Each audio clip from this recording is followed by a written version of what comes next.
Aberrus is more than just a raid. It's a gateway to the Void Resurgence. We are delving deep into the darkness today, unearthing mysteries unfolding in 10.1. But this is not solely about advancing the Drakthir story or talking about the next aspect. This is our first solid hint towards the shadows lurking even in the Emerald Dream of patch 10.2, perhaps the climax of this expansion, and an ominous foe for us to face down in the future. So, brace yourself, and today, let's plunge into the void. This is not about old gods anymore, it's bigger, it's fresher, and if you'd like more of everything that we do, you can check out our Patreon. Today, we've got a new podcast going up on the Dragonflight Iceberg, going deep and gnarly on all those lore theories. We actually also just published our Warrior Lore Walking podcast as well. Yes, we are back in that podcast content train. There's hours of new content for you to enjoy over there on Patreon. Of course, we've also got the likes of our physical loot, which, by the way, you know, if you Dragonology, it's behind me. If you enjoy Dragonology Kid, I think you'll enjoy these, because as well, they're also D&D compatible scenario cards. If you want some fun with your team, as well as all the other fun stuff with our loot. See, it's so exciting I can't even talk anymore. If you want to support our team and get a bunch of really cool stuff, check out the link down below. There's also early access, behind the scenes vlogs from me, all that good stuff. All right, let's get to the video. It's pretty hype. Tasked with guarding Azeroth's deep places, Neltharion carried the weight of the world on his shoulders. A cool guy, until the whispers started. From the deep, subtle at first, they planted seeds of resentment. Meanwhile, a new threat arose. The Primal Incarnates, wielding elemental magic, they staged a rebellion against the Aspect's rule, pretty much saying, this is unfair, all these titans have came down and uplifted you lot, and what, do we just get to be second-class citizens? They weren't happy. Driven by perhaps whispers, perhaps his own strategic genius, maybe a bit of both, Neltharion birthed a solution to fight this war.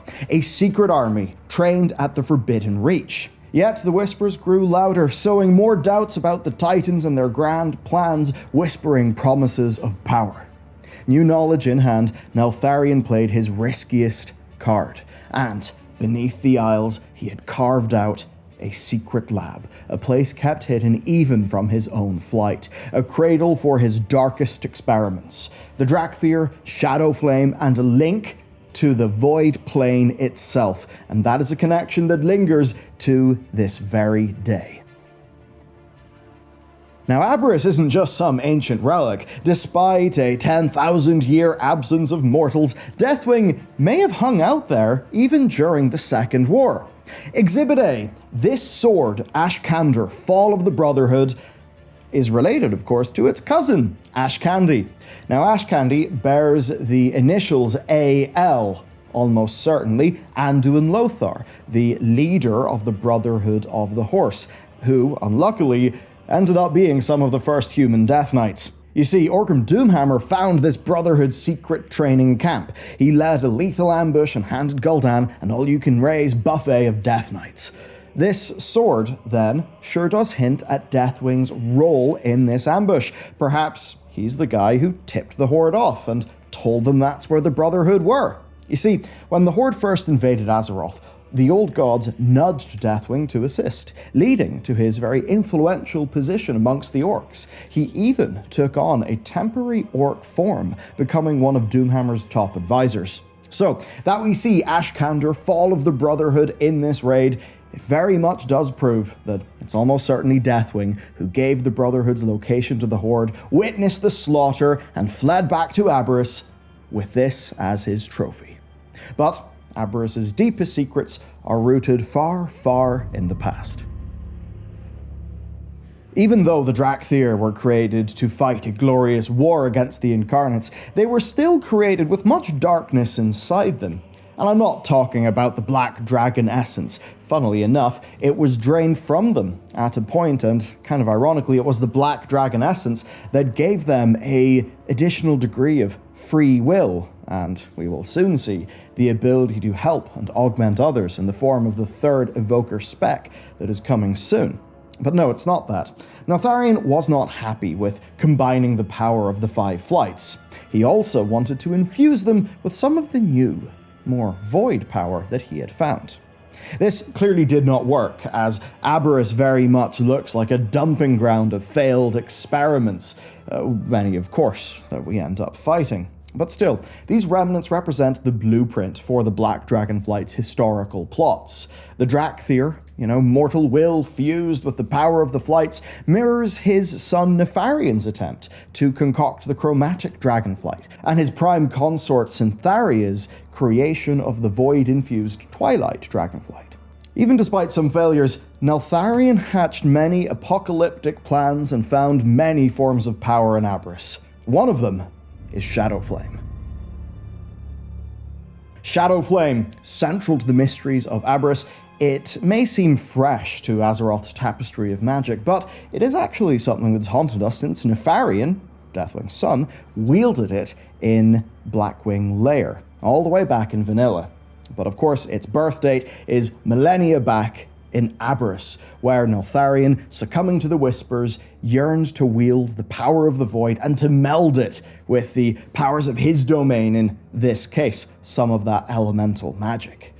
Countless potent elementals were sacrificed to birth this font of Shadowflame within the Zaralek caldera, a corruption so profound that Sibelian, Abyssian, and Rathian even label it as the crux of their father's madness. Shadowflame then was Neltharion's successful bid to harness the darkness under Aberrus, but it is in fact just the tip of an iceberg of destructive magics that are lurking below.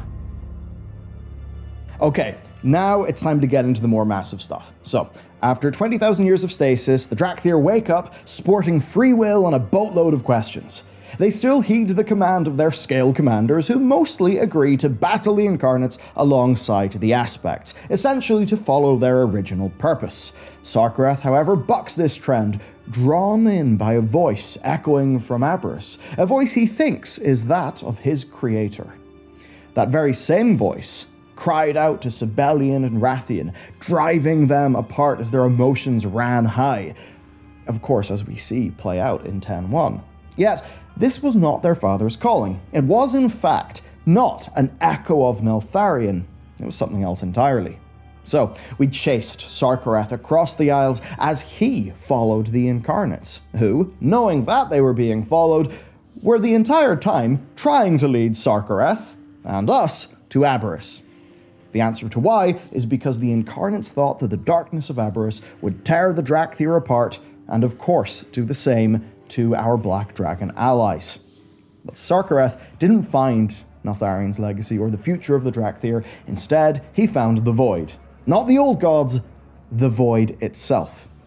Our penultimate clash in Aberrus is against the Echo of Neltharion, a sort of safety net persona fragment like we see with Sindragosa. Sindragosa is of course dead, but we do see this Echo of Sindragosa that we're able to interact with in the Azure Span questing. So they think that they're just seeing that, but one created by their father. After our victory against it, though, we unmask this Echo as not a fragment of the real Neltharion, but instead a faceless one, a void pawn disguised as the Black Aspect. Neltharion was, in fact, never calling the shots. Through the raid, Sibelian, Rathian, and Sarkareth were all duped. Neltharion was never involved, it was all the Void. Forget old gods. I say Void. It seems they are rather eager to cut out the middleman and come to us directly. Shortly before our entry into the raid, Sarkareth found Neltharion's deepest chamber.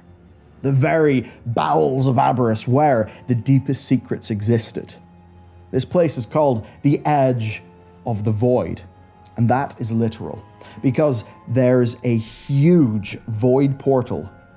This is a portal that seems to go to the very plane of void itself, and it is in that room. It is in Neltharion's big headquarters.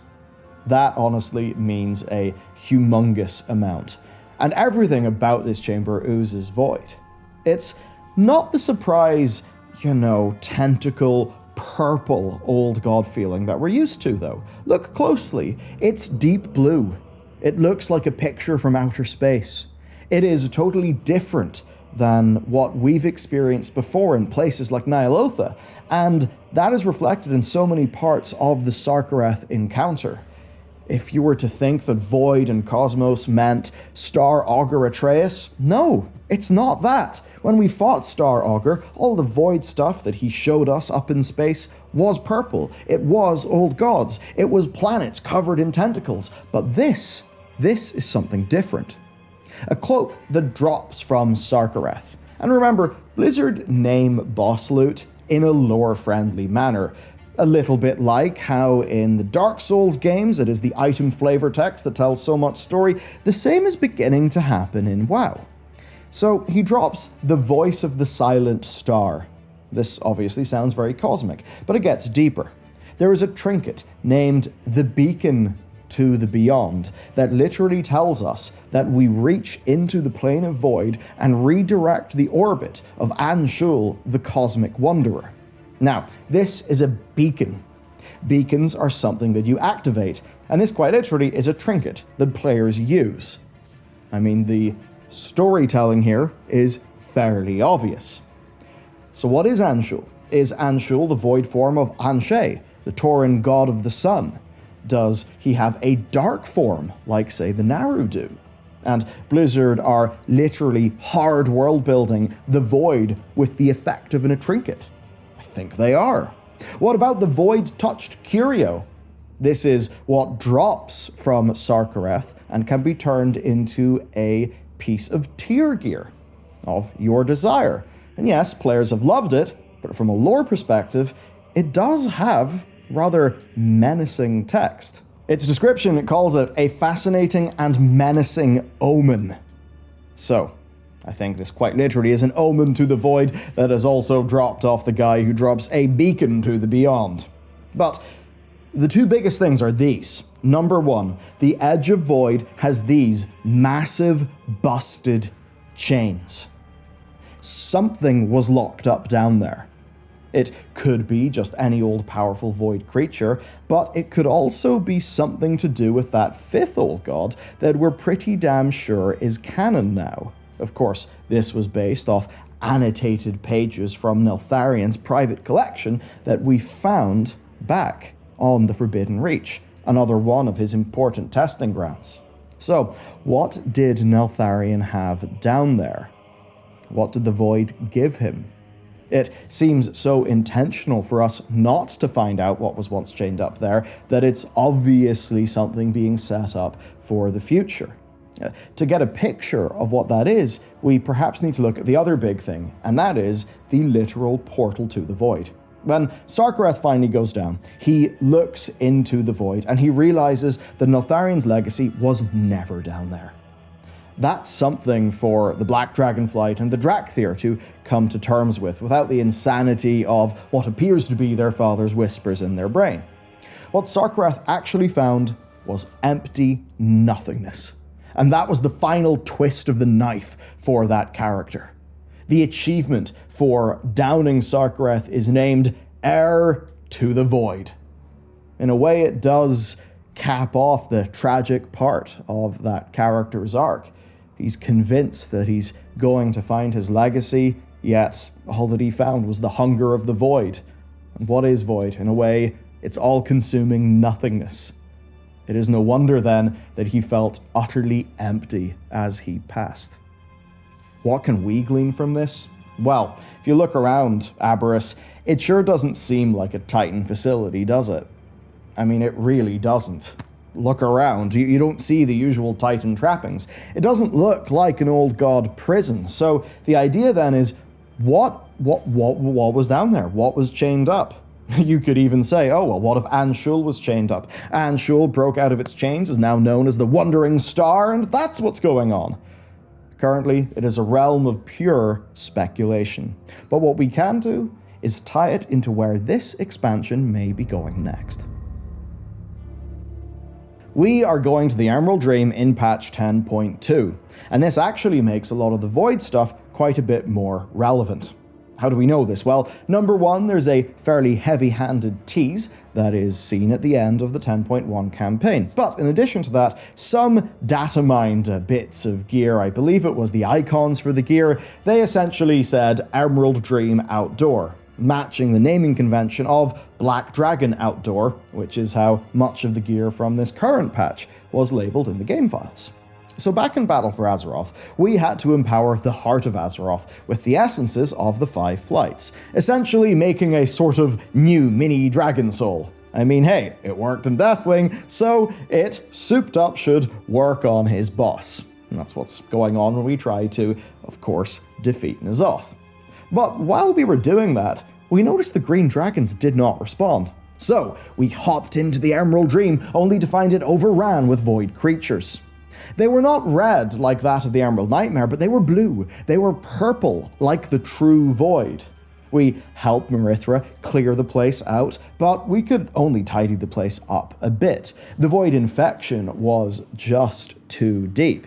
Now remember, when we ventured back there during Legion to take the fight to Xavius, the very end, Xal'atath essentially whispered, "Oh, the void. It's almost gone." But she hinted that underneath, it was very much still there. And of course, we found that void flower in the cave at the heart of the dream. And the idea that, yes, we defeated Xavius in the Rift of Aln, but the Rift of Aln is always something that exists, that is still something that runs deep, especially when we know that it is via the Rift of Aln that corruption from the Emerald Nightmare ended up in the hands of Archimonde on AU Draenor. Because yes, if you remember all the way back to Warlords of Draenor, defeating Archimonde actually got you a Emerald Dream, Emerald Nightmare flavored mount. Before we left the Emerald Dream in Battle for Azeroth, Marithra told us, quote, "You have the power you sought, and the Emerald Dream is fighting back against the Void. As for my flight, our long vigil must continue, or we will be lost to the Void." Void. Not a mention of Nightmare, just a mention of Void. And at this time, of course, Xavius has been defeated. It's the Void that is attacking. That crack that Xal'atath talked about, the idea that the Rift of Aln cannot be completely destroyed, those things are clearly playing on Marithra's mind. It simply had not gone away since we last saw it in Battle for Azeroth. So, what does this mean for the next time that we go to the Emerald Dream, say, in patch 10.2? Well, in the same way that Void was a subtle B-plot running throughout patch 10.1, Neltharion's Madness, Sarkareth's quest, and all the Mad Void stuff we found right at the end of the raid, the Void may have a subtle story unfolding in the dream. Because realistically, when we get there, we're not going to be continuing the seed story from Ardenweald fully. That's been sorted. The tree has been planted, as we saw in that cinematic. We will be launching into a new arc that will be exploring the Emerald Dream. Perhaps we'll be fighting off Viranoth and whatever she's trying to do. Maybe we'll meet Elune, perhaps. The main story will be the Incarnates, but outside of that, the true long-term threat to the Dream will be the Void, and the sheer oddness of the Rift of Aln. I mean, the Rift of Aln, it seems that it can even play it fast and loose, literally with time and space, which, I mean, I think about what we find underneath the Aberrus, and it's just kind of like, well, yeah, there's probably some link between them. Because ultimately, whatever's going on, it is still there. Marithra treats it like a clear and present threat at the end of BFA. She says that if the Green Dragonflight don't continue their long vigil, they will be lost to Void. And that means that Void is coming for them. Okay, so that is the darkness underneath Aberrus. If this wasn't enough, let's connect everything back to what we've heard about the Void in Dragonflight. This is what we've learned so far. The Black Empire is not exactly what we thought it was. There may have been some beneficial factor to the planet going on. At least, that appears to be what Neltharion came to believe. He also believed, we think, that there was a fifth old god. We've talked about this before on the channel. There then is the potential that there's just more out there that we are unaware of. Again, people have talked about the other side of Azeroth, as has been heavily hinted in patch 10.0.7. I don't think as a bit of content we'll be doing super soon, but certainly a breadcrumb placed for the future to use. We have no idea literally what will happen, but it's not 4 old gods anymore, that much is clear. Around the Forbidden Reach, we found a Naga prophecy talking about what very much appeared to be the imminent return of Ashara. And the last time we heard of Ashara, she was talking about going to claim the true throne of power. She said that she was done dealing with heralds and intermediaries, such as her old boss N'Zoth, and that she was going to go to the true throne of power. So that's what she said she would do, and now her Naga, who we know are still active, are talking about the return of her queen from beyond the Umbral Veil, and that as one storm recedes, the storm of the incarnates, another grows. Meaning, I think, that Ashara is coming, and she will be bringing the Void right along with her. I think you can see a Void story outside of the old gods, that it has been building for some time now. Aberrus is our first big encounter with it, but the established characters of Xal'atath and Ashara have almost certainly in the background been interfacing with it, and I think this will almost certainly be a key factor in one of WoW's next expansions. So, as we go into patch 10.1.5, Fractures of Time, and patch 10.2 when we venture to the Emerald Dream, keep an eye out, because if we find it there, we'll be able to work out exactly where we're going next, and what this big showdown with the Void will look like. Don't know about you, but to me, more purple tentacles would be kind of boring. So when I see all this blue, sort of like big cosmic star stuff, honestly, I get pretty excited, because it just does look sick. Okay, there you go. That's the lore. I hope you've enjoyed today's video. Have a wonderful day. And of course, there's plenty more lore on this channel for you to check out. See you next time.